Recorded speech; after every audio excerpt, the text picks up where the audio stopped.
Sim, sejam bem-vindos a mais um Cicast, o podcast do Empreendedor Raiz. Estamos aqui em um novo formato, um formato bem especial para falar de um assunto que eu sou apaixonado, que é Marketplace. E a gente trouxe aqui feras, o Lucas, o Vitor e o Miguel. Cada um é CEO de um Marketplace e vamos trazer aqui números, métricas, dicas de gestão e trazer um pouquinho da experiência de cada um deles que sirvam de dicas para vocês e também que vai ser um aprendizado aqui para todo mundo. Não tenho dúvida disso. Mas antes da gente entrar a fundo de cada um dos nossos assuntos, queria que você, Lucas, meu amigo, apresenta aí pro pessoal e traz aí uma métrica legal da Tidmo. Olá pessoal, tudo bem? Sou o Lucas, é um prazer estar aqui, muito obrigado, Guilherme, pelo convite, estar ao lado dessas férias aqui também, poder passar um pouco da nossa vivência, né, nesses últimos anos trabalhando como marketplace, mas o meu background é em engenharia e fundei a Tidmo mais ou menos no final de 2018, iniciamos a operação em janeiro de 2019 e a Tidmo basicamente é um marketplace de delivery de limpeza, né, para sua casa. Você pode contratar uma profissional para o seu lar ou empresa no dia e horário desejado. Atualmente a nossa operação está em Natal e João Pessoa e como big number aí a gente pode jogar que já realizou mais de 6 mil serviços, mais de 6 mil conexões com essas profissionais e já gerou pouco mais de R$500 mil de impacto social para essas profissionais de limpeza. Irado, cara. Parabéns aí. E eu tenho certeza que a gente vai ter muito aí para falar ainda sobre a Tidmo nesse papo. Vitão, você que nunca participou de um Cicast, você pode esticar um pouco mais a sua apresentação. É um amigo aqui que a gente já vem trocando experiência há um bom tempo. Eu acompanho essa tua jornada, cara. Mas fala aí, quem é Vitor Hugo para a nossa audiência do Cicast? Legal, cara. Então, meu nome é Vitor, né?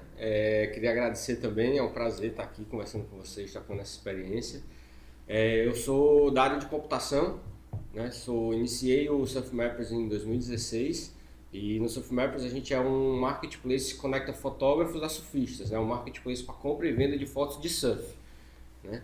Hoje em dia a gente já tem fotos de 25 países e já vendeu mais de 100 mil fotos, né? E estamos aí, a plataforma é internacional, está em várias línguas, faz transações em diferentes moedas, né? Desde o dia zero a gente já concebeu com o objetivo de ser global, né? Hoje em dia a gente é a maior do mundo, existem alguns concorrentes no segmento, mas a gente é a maior e estamos na luta aí, né? Faz 4 anos já, mais de 4 anos tentando fazer crescer esse negócio. 4 anos fazendo arte aí nas praias, meu amigo. É. Parabéns. Grande Miguel, como é que Opa. você tá, meu amigo? Tô bem. Obrigado pelo convite mais uma vez. Pela segunda vez agora no Cicast. Então, para quem não viu primeiro, meu nome é Miguel Rocha. Eu sou diretor executivo na B2Bit e no Drinkap, que é um produto da nossa empresa. Então, Big Number do Drinkap, hoje nós atendemos mais de 30 mil pessoas para fazer com que as suas festas nunca acabem. Para quem não conhece, o Drinkap, em resumo, é um delivery de bebidas. Acabou a bebida, tá acabando, bebida gelada, fala com a gente que nós temos tudo. Ambev, Brasil, Kirin, Heineken, de água que passarinho bebe até água que passarinho não bebe. Tudo que você precisar, a gente tem. Irado. Mestre Lucas, eu queria fazer um questionamento aqui. A gente viveu um momento bem difícil que foi o da pandemia. Acho que ali, meados para março, abril, a gente não sabia muito o que iria acontecer. E vocês tomaram uma decisão que foi uma decisão importante, que foi a expansão para João Pessoa, no meio da pandemia. Eu queria que você trouxesse para a gente um pouco dessa experiência e um aprendizado para quem está expandindo a tua operação para uma nova cidade.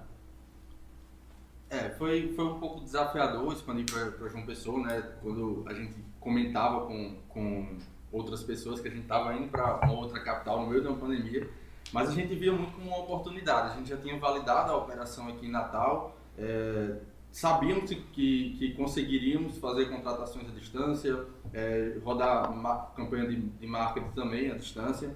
Então, basicamente, a gente validou um processo de recrutamento de profissionais à distância aqui em Natal. Mesmo estando aqui em Natal, a gente começou a rodar esse processo aqui com profissionais sem ter que se encontrar diretamente com eles. E aí a gente viu que estava acontecendo, tinha um fluxo legal e que era possível fazer para João Pessoa. Então, basicamente, a gente fez um planejamento, um mini playbook ali com cada head de cada área e conseguimos fazer essa expansão no início de agosto.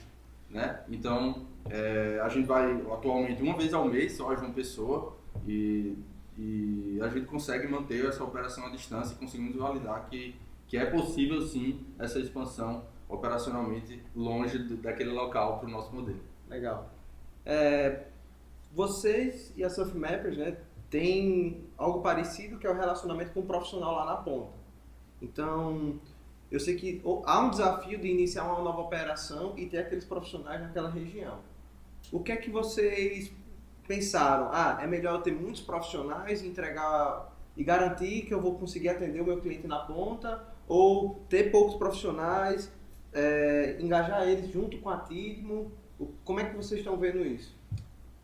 Nesse caso, é muito importante, pelo menos para a profissional de limpeza, que ela tenha agenda cheia.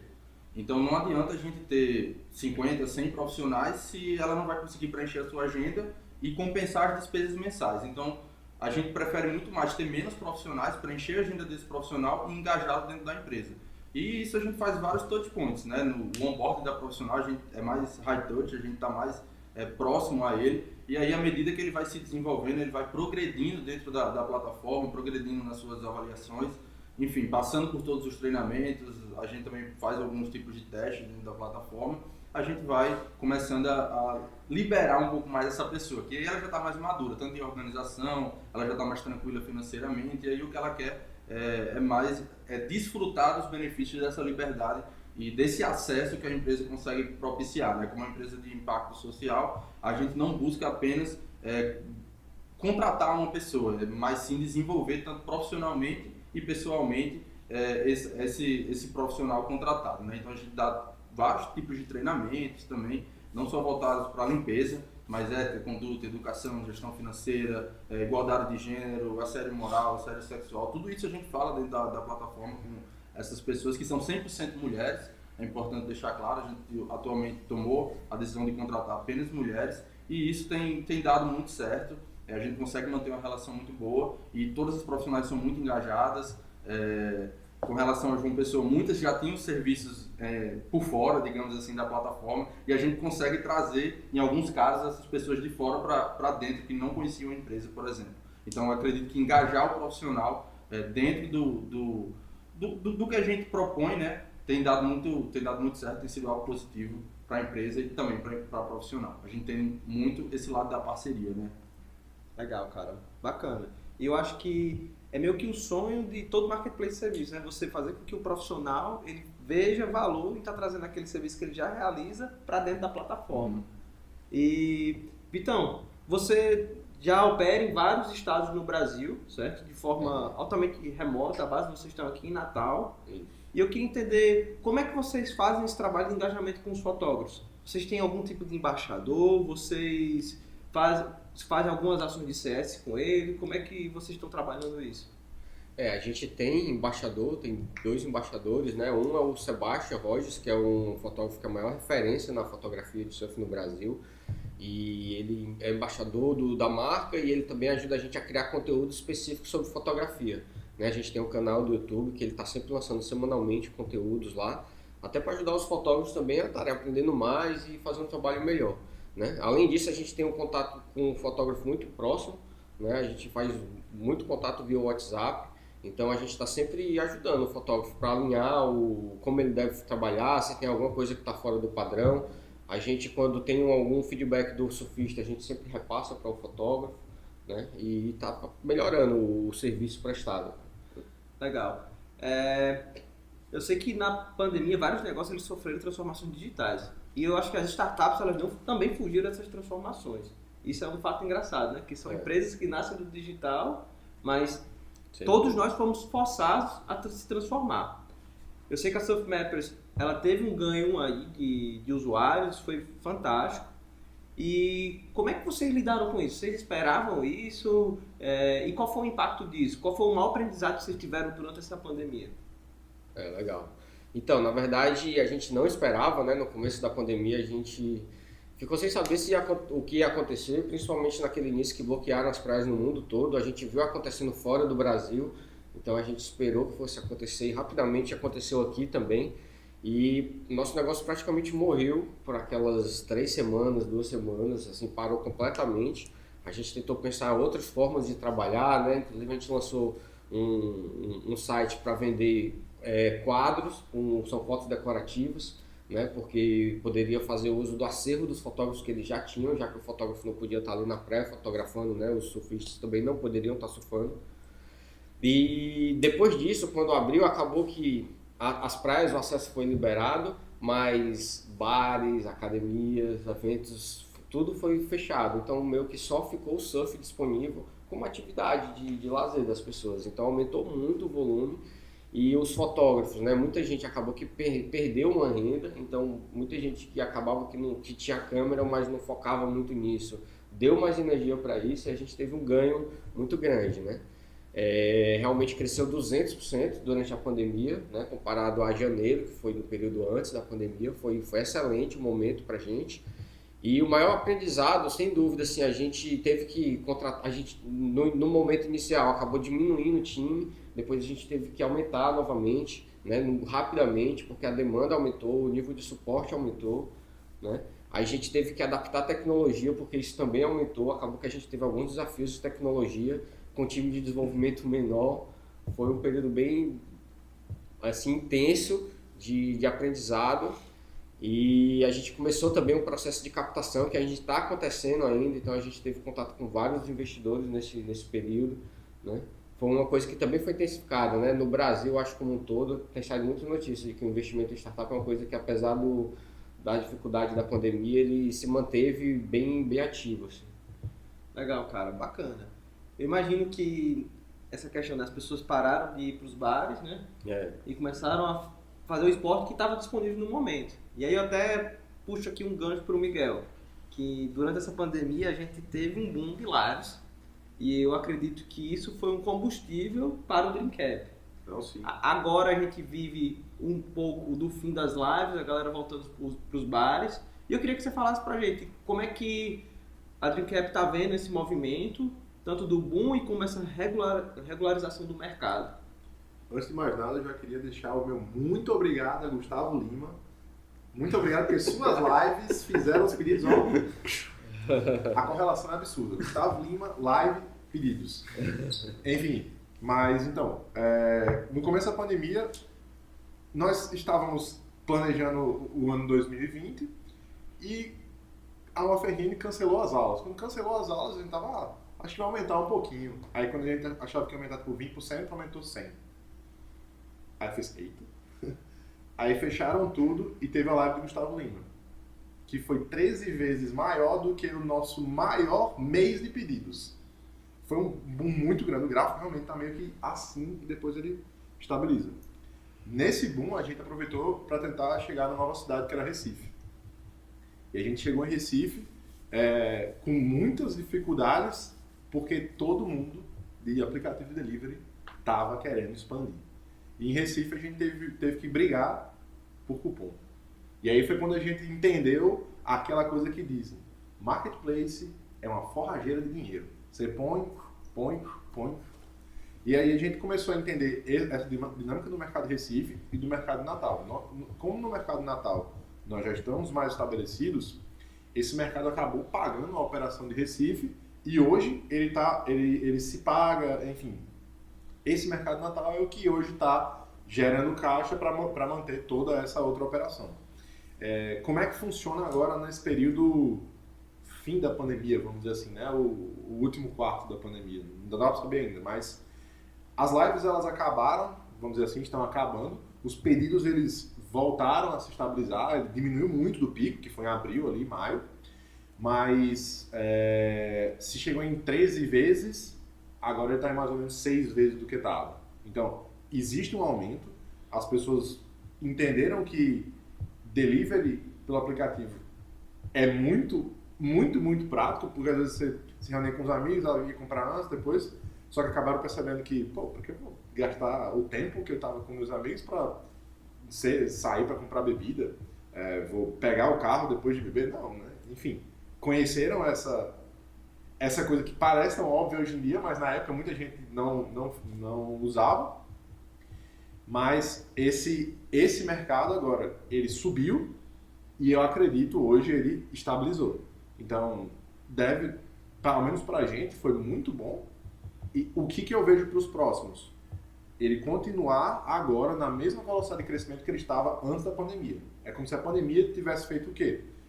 Ele tivesse aquela curva assim, a pandemia subiu, aí ele aumentou, só que agora ele mantém a curva de crescimento que estava antes.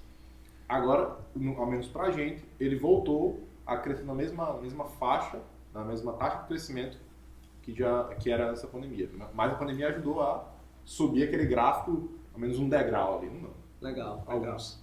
Eu acho que a pandemia, tipo, de forma geral, trouxe muita gente que não comprava coisas pela internet para comprar pela internet, né? E aí a pessoa começa a comprar bebida, depois o serviço de limpeza, foto, mas outras coisas, a feira, muita gente passou a fazer feira, né, online. E isso é uma quebra de cultura, assim, de pessoas que realmente não faziam compras ali, faziam por telefone ou por WhatsApp e realmente começaram a usar o meio mais automatizado, né? Não, isso é interessante, né?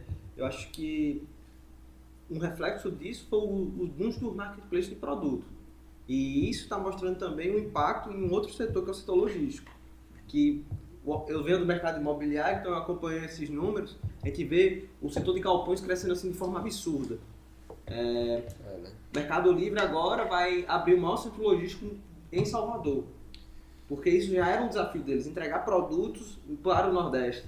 Então, a gente vê que essa mudança de hábito que aconteceu na pandemia está refletindo para vários mercados, né? Então, eu acho que muita coisa vai mudar. E essa palavra hábito é uma palavra que eu gosto bastante. E eu queria que você trouxesse para a gente, Lucas. Teve algum hábito dentro da equipe, da TIGMO, que você nota que mudou e acha que está fazendo a diferença hoje? Quando a pandemia começou, a gente não sabia, né, o que ia acontecer, estava tudo parado, as pessoas, de forma geral, não queriam receber ninguém na sua casa. Essa era uma grande diferença, tipo, o nosso produto ele entra na casa da outra pessoa e você não podia ter, você tem que ter isolamento. Mas ao mesmo tempo, enquanto não tem vacina, a única coisa que combate o vírus é a limpeza. Querendo ou não, fica aquele meio termo. Então, um grande hábito que eu acredito que a gente começou a criar foi estar se reunindo mais vezes, à distância, mas a gente começou a fazer pequenos sprints até mesmo dentro da semana. No início da pandemia, o que foi que a gente teve que fazer para começar a atrair mais um cliente, digamos assim? Primeiro foi buscar a confiança dele. A gente saiu tendo contato com cada pessoa que estava dentro da plataforma, entendendo como é que estava a situação na casa dela. Depois a gente viu que quando não estava podendo realizar serviço mesmo, a gente chamou o cliente para começar uma ação social. Então a gente fez uma ação social de envio de cesta básica, conseguimos arrecadar mais de 1 tonelada de alimentos que a gente doou para as profissionais que não estavam podendo trabalhar. E essas coisas iam acontecendo dentro da semana. Então, como equipe, como time, a gente ia gerenciando isso e era uma entrega atrás da outra, e modelamos até um novo serviço no meio da pandemia para poder estar atendendo essas pessoas. Então, como time, eu acredito que a gente começou a fazer sprints em intervalos mais curtos. Com as entregas, elas eram mais rápidas do que comumente a gente consegue fazer hoje, mas eu acredito que a gente começou a fazer sprints mais curtos, já que a operação em si não estava da mesma forma que antes da pandemia, a gente estava com outras atividades, então acredito que a pandemia trouxe mais isso, né? A gente começou a fazer também one-on-one, um pouco mais assim com toda a equipe, então eu acredito que a gente, mesmo à distância, conseguiu se manter muito unido. Isso foi muito importante porque cada pessoa que tinha o seu papel a desempenhar estava muito engajada na entrega de todas as atividades que a gente tinha no meio da pandemia e, como eu falei, né, no início basicamente parou tudo, então uma pessoa que tinha aquela rotina não estava mais com aquela rotina, ela estava basicamente sem ter o que fazer, digamos assim. Então a gente teve que ter muito cuidado e muita atenção nesse gerenciamento remoto, né? A gente estava até conversando aqui antes de começar a gravação, né, que existem certas dificuldades no gerenciamento de time de forma remota. Então eu acredito que esses sprints mais curtos, com entregas mais rápidas, ajudou bastante. Legal. Vocês dois tiveram alguma mudança de hábito assim que impactou, que mantiveram agora ou não? Como é que foi? A grande mudança foi o time trabalhar 100% remoto, né? Era 100% presencial e ficou 100% remoto. E aí, como o Lucas falou, né? A gente precisou ter disciplina de estabelecer esses contatos mais próximos online para não perder o alinhamento do time. Acho que isso, e a gente se adaptar mesmo a trabalhar remoto. Se não tiver isso, fica muito difícil, porque é fácil da pessoa se desalinhar do objetivo. Assim, no nosso caso, a gente também começou a trabalhar remoto, mas não está com o time todo remoto. Parte presencial voltou, até porque as discussões de dia a dia, aquela discussão tipo, pô, tive problema no fim de semana, vou fazer isso, aquilo. Quando você está no remoto, você tem que reservar um espaço para discutir aquilo. Quando você está no presencial, aquilo acontece tipo, pô, acabou de acontecer isso aqui. E tanto alguém de marketing quanto alguém de tecnologia chega lá e dá o pitaco. Então são coisas que o remoto não conseguiu trazer, e no presencial a parte de negócio virou presencial, uma parte de desenvolvimento continuou presencial e outra remota. Mas assim, o que a gente aprendeu a lidar nesse meio tempo foi como organizar os tempos para aquelas discussões com um time que não está presente no momento em que aquele problema surge, a gente discute, mas quem implementa é uma pessoa que não estava ali olhando. Então isso pra gente foi um desafio. Como é que eu vou passar para Guilherme aqui uma informação que a gente acabou de discutir por meia hora porque deu um problema que tá todo mundo aqui tirando os cabelos. Aí aquele cara que estava em casa codando não tem a noção da gravidade daquilo porque ele não viveu aquele processo de operação. Por exemplo, quando a gente estava remoto, meu sócio estava fazendo um onboard dos lojistas. Era um onboard de Natal, era um onboard de Recife, e ele era uma pessoa só. O onboard durava o quê? Umas 2 horas, era tudo remoto. Aí num dia ele bota 4, só que num dia tinha 4, eu tava falando com ele, ei, tem mais 2 aqui, ei, o cara que você prometeu, ei, tudo. Só que a gente podia se dividir, e aí quando voltou pro presencial, isso facilitou. Não, peraí, pega aqui pra mim, deixa eu pegar essa outra pessoa pra adiantar.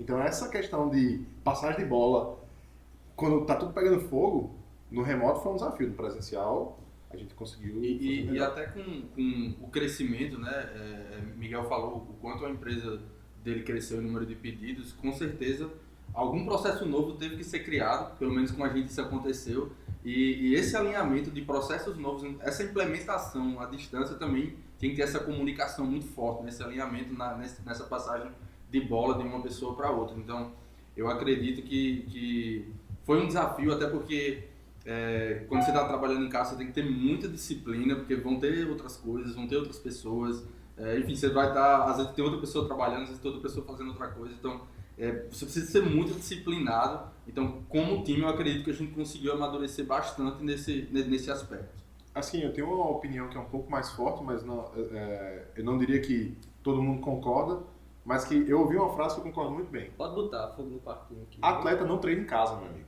Atleta não treina em casa. Em casa você vai fazer algumas coisas? Vai. Agora, a alta performance, em casa você vai conseguir se você for, eu acredito, um sênior que já entende da cultura e tá lá dentro. Agora, para um júnior pegar uma cultura nova no remoto, não é impossível, não vou dizer isso. Mas se torna uma barreira muito maior, porque o contato físico se torna muito menor e aquela coisa do dia a dia, você chegar lá, discutir problema, você tá codando, mas o time de marketing tá lá chorando porque a campanha não deu ROI. E você não, quando você tá em casa, você não tá vendo o time chorando, modo de falar, né? Não chorando literalmente. Então pra você, tá tudo ok. Às vezes é literalmente, né? Às vezes é literalmente.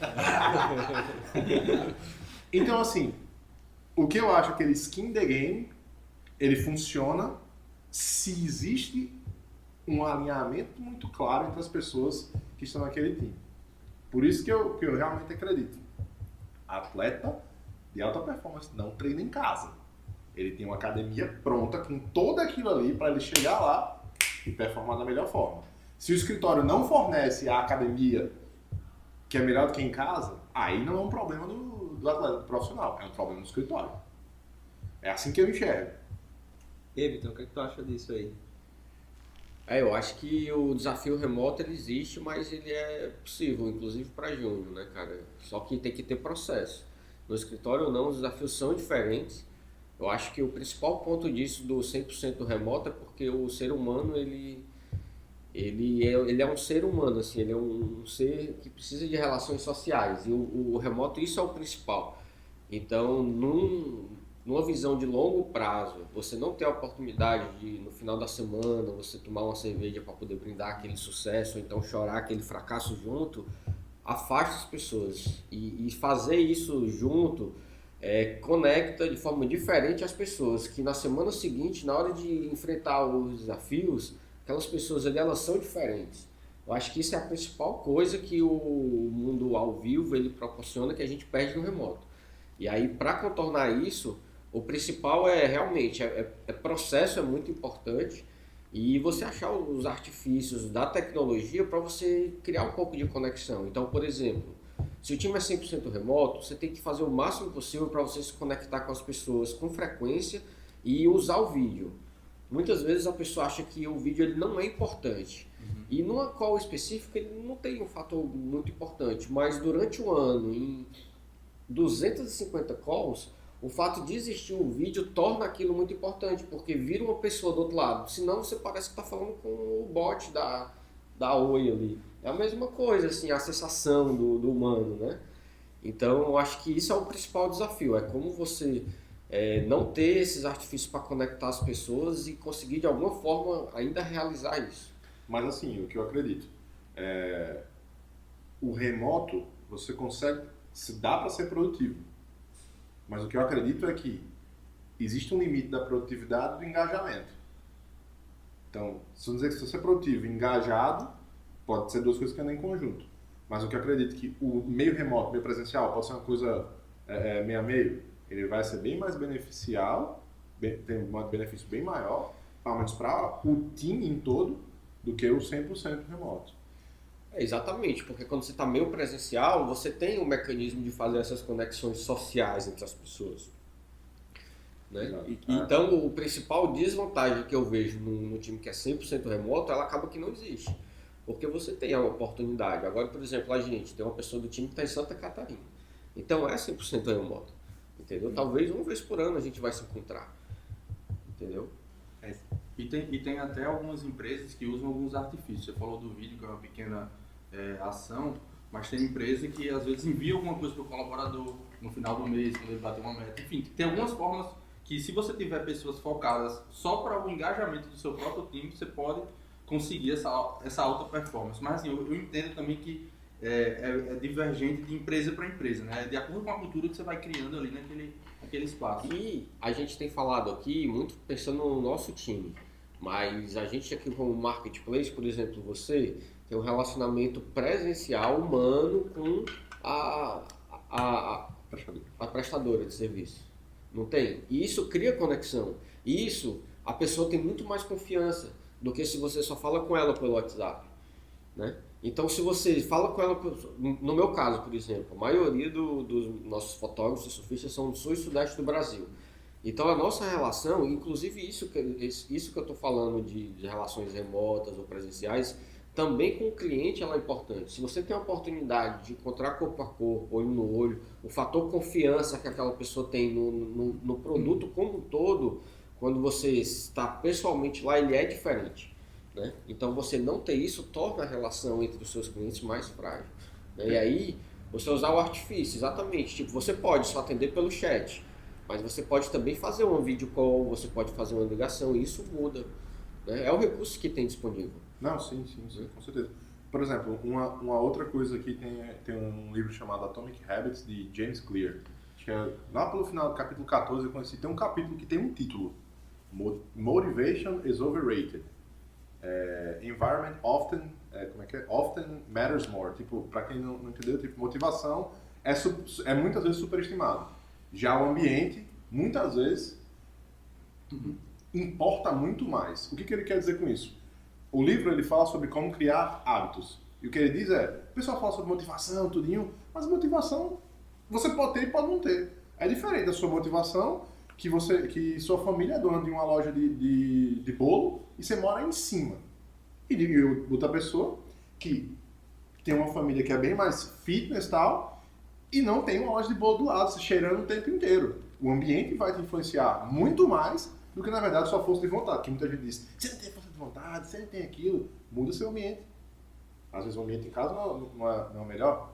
Às vezes você precisa de um ambiente para que você performe, como uma academia, como talvez um escritório que seja suficiente para aquela pessoa performar da melhor forma possível. Aí, inclusive, no caso, com as prestadoras, aí, o que eu acredito é que a motivação ali, no caso, motivação de confiança, que ela pode até existir, mas naquele ambiente que você conhece, essa coisa muda completamente. Pegando esse gancho, antigamente a gente fazia recrutamento presencial, hoje em dia completamente remoto.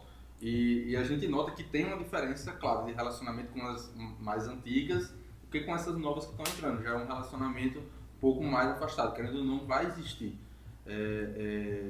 Mas, assim, para ter escala, a gente precisa, às vezes, pensar em algumas coisas nesse sentido, né? Sim. Então, acaba que existe essa diferença, mas a gente tenta usar de outros artifícios para trazer aquela pessoa mais para perto, para estar um pouco mais engajada. Mas só uma coisa aqui que também queria colocar. O que eu digo assim, não é tudo presencial. Quando eu quero dizer em relação ao atleta que vai ter alta performance, eu quero dizer aquelas pessoas que estão no time. Por exemplo, no meu caso, o meu time é diferente do serviço que eu estou prestando para aquela pessoa que está em Recife. Eu não fui a Recife. Eu tive que fazer o treinamento remoto. Aquela operação eu consegui fazer remotamente. Agora, uma operação de uma vez, no máximo duas, prestar um suporte. Mas o que eu quero dizer é, o contato diário, eu enxergo que o presencial tem um peso significativamente maior do que o contato diário remoto, como você estava comentando aqui. Tem até um livro que fala um pouco sobre isso, que é o Na Raça, do Guilherme Benchimol. E ele fala exatamente sobre isso, que para ele foi essencial ter aquele espaço remoto e até sonhar com aquelas pessoas de estar num lugar de 300 metros quadrados. Ele conta isso no livro, o quanto foi importante aquilo, e é um pouco contra o que outras pessoas pensavam. Mas eu acredito muito que depende de acordo com cada cultura também de empresa, né? Sim. Não, legal. E a gente falou aqui sobre essa questão de trabalho remoto e tudo mais. E o Miguel, lá no início da fala dele, ele falou sobre onboarding, né? Como foi o desafio de fazer um onboarding lá em Recife. E eu sei que dentro da Tidman existe esse trabalho hoje de criar um playbook de RH. Eu queria que você falasse um pouco, Lucas, como é que vocês estão vendo isso? Porque tem a fase de recrutamento e também tem a fase de acompanhamento, que é muito de quê? De fazer com que aquelas embaixadoras se tornem embaixadoras de alta performance. E também alinhado ao objetivo de vida dela, né? Como é que a Tidman está vendo isso e como vocês estão tentando resolver esse desafio? Como você bem falou, né? A gente divide basicamente em recrutamento e acompanhamento, mas entre esses dois aí tem um onboarding, tem um período de testes e tem o onboarding daquela pessoa, que é basicamente a gente criar uma cultura nela sobre como aquelas embaixadoras lá do meio para final de jornada, para final de jornada, digamos assim, elas já possuem uma cultura mais impositiva. Geralmente esse tipo de profissional, quando ele chega, ele é muito mais subserviente a baixar a cabeça para algumas situações. Então a gente tenta mudar um pouco essa mentalidade de que a profissional como autônoma, ela pode dizer não para algumas coisas, ela pode optar por fazer uma coisa ou outra também. Então, contextualizando, ela vai escolher o dia que ela vai trabalhar, ela vai escolher o tipo de serviço que ela vai desempenhar, enfim, até mesmo um pequeno gesto, mas que representa muita coisa. Muitas delas chegam com a conta do marido, digamos, para a gente fazer o pagamento. E isso a gente conscientiza ela que o quanto é importante ela ter a conta bancária própria. Questão de independência, autonomia, enfim, igualdade de gênero também, isso pode entrar também. Então, esse processo de onboarding, ele é muito próximo às pessoas que estão entrando, e a gente lida por safras. Entra uma safra de recrutamento, então tem uma pessoa focada para lidar com aquela safra, fazer aqueles touch points em cima deles de treinamento, desenvolvimento, até que ela chegue a um determinado tempo de plataforma, de desempenho, de notas, de quantidade de serviço, de salário percebido, de treinamentos que ela passou, e aí a gente começa a fazer um processo mais low touch, que a gente só precisa ter um contato aqui, um contato ali, uma live geral, enfim. Então, a gente divide basicamente no recrutamento, que tem lá os filtros de seleção, no onboarding, que a gente foca bastante nessa questão do onboarding, porque depois ela fica bem independente, digamos assim, e depois tem a parte de desenvolvimento, clube de benefícios, enfim, coisas que elas podem começar a adquirir depois de se tranquilizar minimamente após conseguir emprego e renda, digamos assim. Legal. E dentro da Surfmap, então, como é que vocês lidam com isso? Existe esse processo ou ele é algo mais low touch? Como é que vocês veem isso? Na verdade, lá no Surfmappers é mais low touch.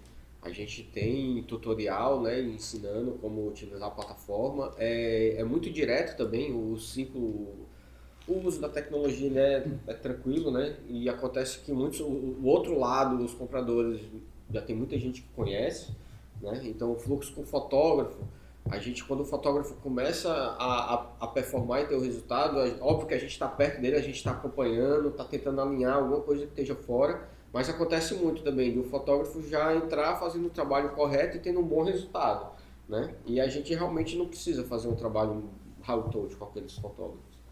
Acontece de forma muito automatizada. E a gente tem um fluxo contínuo, né? Não sei se vocês interrompem a entrada, você falou que é por safra, mas todo mês está entrando 300, 400 novos fotógrafos e iniciando o processo de uso. A gente não interrompe, né? Mas a gente nota que dá para dividir por safras, de acordo com aquela entrada de pessoas ou não, semanalmente, digamos assim. Uhum. A gente consegue dividir. É como se fosse um nível de amadurecimento por serviço, né? Até porque tem um profissional que vai entrar e vai fazer em X dias um determinado número de serviços. Tem outro que vai fazer 5X naquele mesmo período. Então, por mais que ela consegue chegar àquele ponto de amadurecimento mais rápido. Mas tem algumas coisas que a gente precisa tratar no onboard, tipo essa questão da comunicação e mentalidade. É muito diferente. Se a gente for parar para pensar, tipo, a diarista, né, ele vem da empregada mensalista que vem da escravidão. Então, historicamente, existe uma mentalidade que você precisa desenvolver nessa pessoa para trabalhar como autônomo. Muitas delas vão criar um MEI e acham que estão criando uma empresa, que basicamente pode ser. Mas para ela acha que está criando uma empresa. Ela nem entende o modelo, muitas vezes, do que é o MEI, do que é o microempreendedor individual. Então, existem alguns processos ali, mais de mindset, mentalidade, porque o técnico do serviço, na maioria dos casos, ela vai saber fazer. Mas existem usar a plataforma, existem algumas coisas que a gente precisa tá meio que formando aquela pessoa para ela atingir aquele nível de sucesso. Então, acredito que a diferença é um pouco também historicamente, né? Talvez exista um pouco disso. Legal. E aí, Miguel, como é que vocês veem isso, mas já numa relação PJ, né? A Tidmo e a Surfmappers lidam ali com pessoas físicas, né? Eles são MEIs, né? Eles têm um CNPJ ali, mas é um microempreendedor individual. No caso de vocês, é uma empresa. Você acha que é um processo mais tranquilo, porque é uma empresa que já tem uma maturidade maior? Então, aí que tá. A maturidade, ela pode existir ou não. O que a gente nós temos algumas métricas para que a gente consiga pontuar a qualificação, para saber se esse lead, né, ou essa empresa está qualificada para entrar no Dreamcap. Porque muitas vezes são empresas que elas nem têm CNPJ, por exemplo. Tem empresas que não têm sistema, tem empresas que não têm computador. Então, às vezes nem são empresas mesmo, né? E muitas vezes vendem muito mais do que empresas muito organizadas. O que a gente coloca lá tem que ter um computador, tem que trabalhar com X, Y, tem que ter a mínima organização de estoque, ter uma metragem, quantidade de freezers. Então, tudo isso é levado em consideração para que a gente possa dar início ao processo de onboarding daquela empresa. Porque hoje em dia, ao menos aqui em Natal, e Recife está começando mais, aqui em Natal já deu esse boom do mercado de conveniências. Então, várias conveniências aparecem. Muitas são a garagem da pessoa, que o cara organizou e a pessoa organizou e virou um mercadinho, uma conveniência. Outros já são mais organizados. Então, primeiro, para que possa fazer parte, a gente precisa saber se aquela empresa ou aquela organização preenche os pré-requisitos. E aí sim a gente faz onboarding, porque nós já tivemos empresas que não se encaixavam até na faixa de preço que a gente precisa saber que ela pratica, e aí quando essas empresas entraram não performaram. Por exemplo, posto de gasolina. Posto de gasolina, eles têm conveniências que têm estrutura, tem freezer, tem tudo. Só que o modelo do posto de gasolina é um modelo que faz naturalmente que o preço da bebida seja muito caro, o que torne proibitivo você vender na plataforma. Então, um exemplo posto de gasolina eu não vou colocar, se esse posto não praticar os preços que a gente trabalha lá dentro, porque senão ele não vai vender. Ele não vendendo, eu vou gastar o meu tempo só colocando lá dentro e ele vai falar mal da minha plataforma. Já aconteceu aqui em Natal, inclusive. Postos que entraram em contato conosco, a gente chegou e falou, os preços que você está trabalhando aí não funcionou aqui dentro. Então a gente sabe aquela margem que vende e precisa entender se aquela empresa se encaixa dentro daquele perfil que performa dentro da plataforma. Legal, legal. Até porque, como ele falou, o próprio fornecedor não vai ter o sucesso. Então é importante ter essa diferenciação nessa lição, né? Exato. Inclusive, muitas pessoas falam, por que sucesso, sucesso, sucesso? É uma coisa simples. Se você está colocando na sua plataforma alguém que você sabe que foge daquilo que funciona lá dentro, um posto que tem uma conveniência que vende uma Heineken de 300 ml a R$9. Lá no Drinkcat você vai encontrar assim, 4,50 às vezes, dá uma aumentada agora, 5,50 gelada. Eu vou gastar tempo de onboarding, de suporte, de emitir nota fiscal, tirando dúvida dessa pessoa, e no fim das contas, ele não vai entrar naquele grupo que vai me retornar. Porque eu ganho em cima do que eu vendo. Se ele não vende, eu não ganho. Se eu gastei todo aquele tempo, dinheiro, esforço com ele, eu joguei dinheiro fora. Então, nesse caso, principalmente, eu tenho que focar em empresas que estão dentro daquele ICP, daquelas métricas que vão performar na plataforma. Legal, legal. Faz total sentido isso. É uma questão de alinhamento e você já sabe que funciona, né?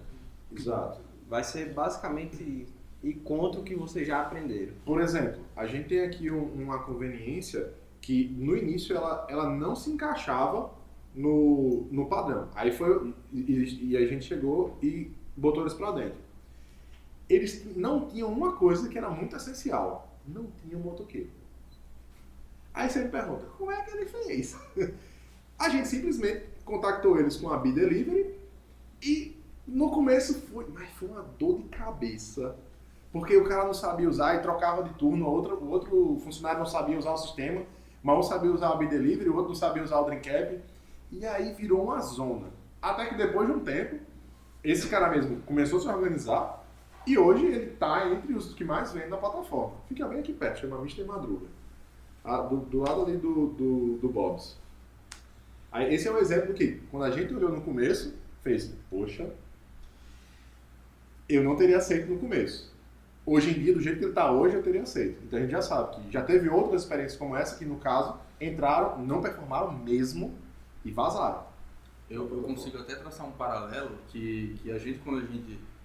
uma das coisas que a gente mais busca nas profissionais antes de entrar é aquela pessoa que está disposta a investir nela mesma, pode ser o caso, e que tem uma capacidade de aprendizagem interessante, que talvez tenha sido o caso também, de aprender a manusear essa logística para fazer as entregas, né? Tanto de um aplicativo como outro, e acabou dando certo. Então, a gente também tem alguns casos assim, de que você olha assim à primeira vista, às vezes, não sei se ela vai ter sucesso, mas eu acho que esse interesse em investir em você mesmo, né, para um profissional autônomo, é importantíssimo nesse caso.